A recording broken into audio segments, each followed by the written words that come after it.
আপনাদেরকে কৃতজ্ঞতা জানাই, সেটা হচ্ছে আপনারা চাইলে পারতেন।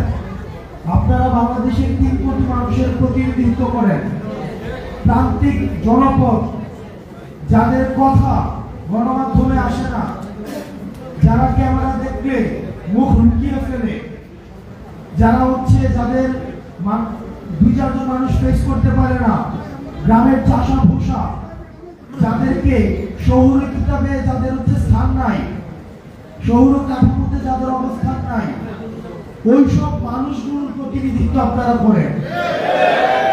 আপনারা চাইলেই পারতেন ওই সব মানুষগুলোকে নিয়ে রাস্তায় নেমে যেতে, কিন্তু আপনারা এই অন্তর্বর্তীকালীন সরকারের আহ্বানকে আপনারা স্বাগত জানিয়ে আপনারা ওই পথে না গিয়ে আপনারা আলোচনায় এসেছেন। এটার জন্য আপনাদেরকে আমরা বিশেষভাবে ধন্যবাদ জানাই।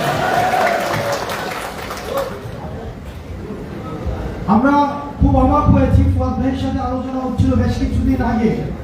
নাসির ভাই আছেন, উনি আমাকে একদিন ফোন দিয়ে বললেন যে কাউন্সিলরদের, সারা বাংলাদেশের যত কাউন্সিলর আছে তাদের, যারা ফেসিবাদ বিরোধী কাউন্সিলর, কারণ যারা ফেসিবাদের পক্ষে যে কাউন্সিলর তারা ইতিমধ্যে আপার সাথে ভারতে চলে গিয়েছে,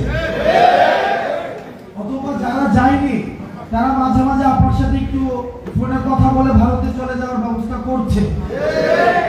যদি সেটাও না পারে তাও বাসার মধ্যে অবস্থান করছে এবং ফেসবুকে মূলত হচ্ছে তারা নিজেরা পালিয়ে আছে, কিন্তু আমাদেরকে বলছে আমরা পালানোর পথ পাবো না। তো আপনারা যারা আছেন এই ফেসিবাদ বিরোধী, যারা কাউন্সিলর, জনগণের প্রতিনিধিত্ব করছেন, 3 কোটি মানুষের প্রতিনিধিত্ব করছেন, প্রথম যেদিন আমাকে ফোন দেওয়া হয়, আজকে থেকে প্রায় 15 থেকে 20 দিন আগে, আমি সেই দিন থেকে আজকে পর্যন্ত অপেক্ষা করছিলাম যে আমি আমার এলাকার, প্রত্যন্ত এলাকার, বাংলাদেশের প্রতিটি জনপদের আমার চাচাদের, খালাদের, মামাদের, জ্যাঠাদের, আমি তাদের সাথে আমাদের আজকে দেখা হবে। একই সাথে একটা বিষয়ে আমাদের সবারই, আমরা এখানে যারা বসেছি আমরা একমত না, সেটা হচ্ছে কাউন্সিলরদের পরিবর্তে যে অ্যাডমিনিস্ট্রেটিভ অফিসার নিয়োগ করা হবে এই বিষয়ে আমরা একমত না। এটা আমাদের স্পষ্ট অবস্থান।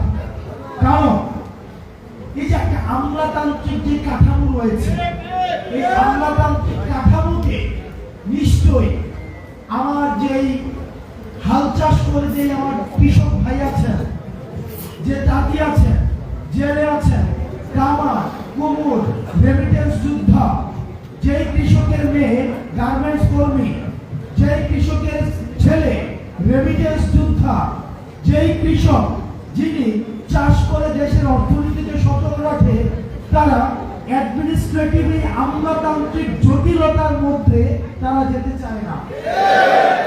তারা যেতে চায় না বলেই তারা আপনাদেরকে নির্বাচিত করেছেন।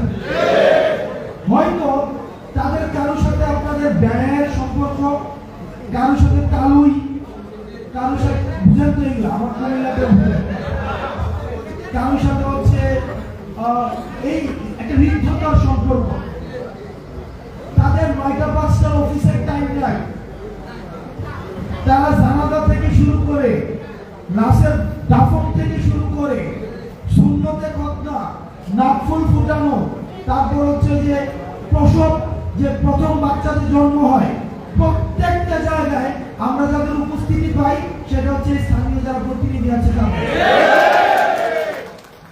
আপনারা যেহেতু 9টা-5টার অফিস করেন না, সুতরাং আমার স্থানীয় প্রতিনিধি হতে হবে এমন প্রতিনিধি যার সাথে আমার প্রতিদিন চায়ের দোকানে দেখা হবে, যার সাথে আমার বাজারে গেলে দেখা হবে, যাকে ফোন দেওয়ার জন্য, যার বাড়ি যাওয়ার জন্য, যার বাড়িতে গিয়ে আমি দুপুরের আগে যদি যাই তাহলে আমি দুপুরের খাবারটা খেয়ে আসতে পারবো, তার সাথে আমার সম্পর্কটা হবে এমন। আমার দাদা, আমার নিজের দাদা স্থানীয় জনপ্রতিনিধি ছিলেন। আমি দেখেছি আমার বাসার মধ্যে কখনোই, আমাদের বাসায় যে যতজন মেম্বার 7 জন 8 জন, কখনো 7 জন 8 জনের ভাত রান্না করা হতো না। সব সময় 15-20 জনের ভাত রান্না করা হতো।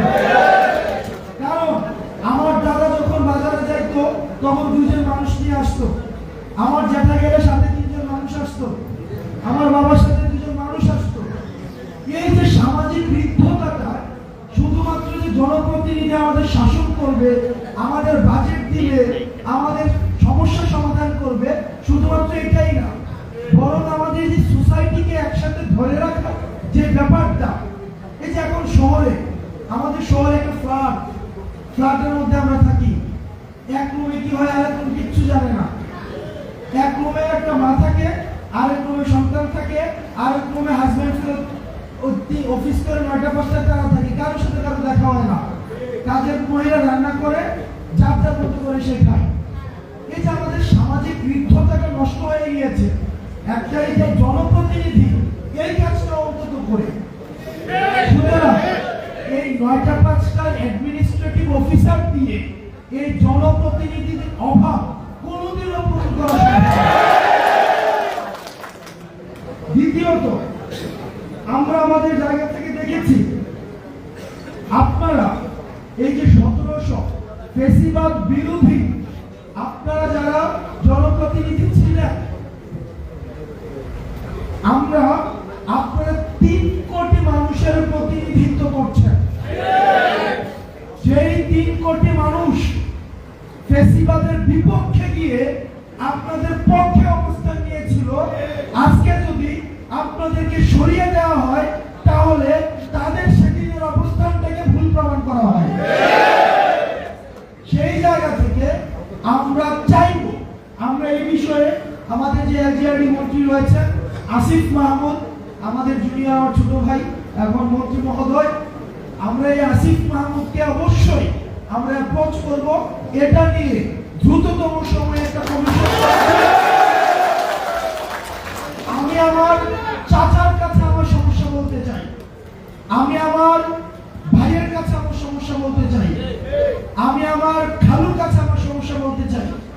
আমার গ্রামের একটা মহিলা, আপনি দেখবেন একটা ঘুমটা অর্ধেক দিয়ে রাখে, কথা বলতে লজ্জা পায়, এই পিছনে ফিরে কথা বলে সমস্যাটা বলে আবার বলতে চায় না। ওই মহিলাকে তো আপনি কখনোই আপনি একজন অ্যাডমিনিস্ট্রেটিভ অফিসারের কাছে পাঠাতে পারবেন না। ওখানে তালাকের ইস্যু আছে, জন্ম নিবন্ধনের ইস্যু আছে, কিছুদিন পরে স্কুলের ভর্তি শুরু হবে, এই যে কিছুদিন পরে কিন্তু শুরু হবে, এই যে স্কুলের ভর্তি শুরুটা হইলে জন্ম নিবন্ধন লাগবে। এই জন্ম নিবন্ধন একটা অ্যাডমিনিস্ট্রেটিভ অফিসার তার এই রুটিন ওয়ার্ক কমপ্লিট করে এই পুরো প্রক্রিয়া সম্পন্ন করা, এটা কোনোভাবেই সম্ভব না। আমার এলাকায় কয়জনের জন্ম হয়, কয়জনের মৃত্যু হয়, কয়জনের জানাজা হবে, কয়জনের কি হবে, এটা তো জনপ্রতিনিধি ভালো বুঝবে। সেই জায়গা থেকে আমরা আমাদের অবস্থান স্পষ্ট। এই ফেসিবাদের এই ভয়ে অনেকে আপনাদের জেলে যেতে হয়েছে, আমি অনেককে চিনি যারা জেলে থেকে নির্বাচন করে হচ্ছে জিতেছে। তো ওই মানুষগুলোকে আমরা সম্মান জানাতে চাই। আর আজকে এই 4 দেয়ালের মধ্যে যারা রয়েছে, আমরা বিশ্বাস করি তারা হচ্ছে ফেসিবাদ বিরোধী শক্তি। যদি সেটা না হতো তাহলে তারা কখনোই এই সেমিনার রুমে অন্তত আমাদের সামনে আসতো না। আমরা আপনাদের যে ন্যায্য দাবি, এই ন্যায্য দাবি বাস্তবায়নে আমরা অবশ্যই কাজ করব।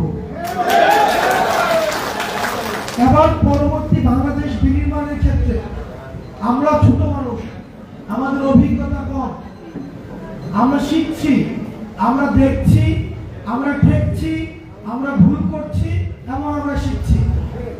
আপনারা যারা আছেন, আপনারা অনেক বছর ধরে মানুষকে চিনেন, আপনারা মানুষের কাছে যান, তাদের হাড়িতে কি রান্না হয় সেই খোঁজ আপনাদের কাছে আছে। আপনারা আমাদেরকে পরামর্শ দিবেন এবং আমরা একসাথে গ্রামে পৌঁছাতে চাই।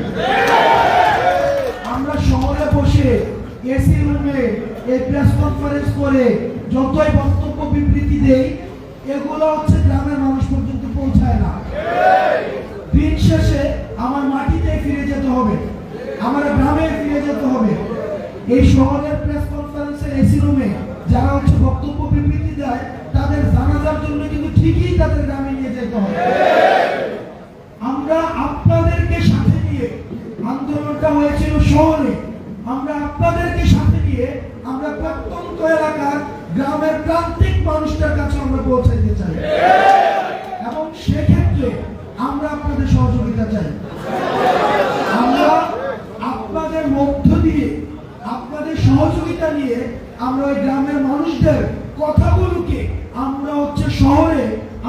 পৌঁছে দিবে এবং সেই জায়গা থেকে এই অন্তর্বর্তীকালীন সরকারকে সফল করা এবং পরবর্তী বাংলাদেশ বিনির্মাণ করার ক্ষেত্রে আপনাদের অবদান অপরিসীম। সর্বশেষ কথা,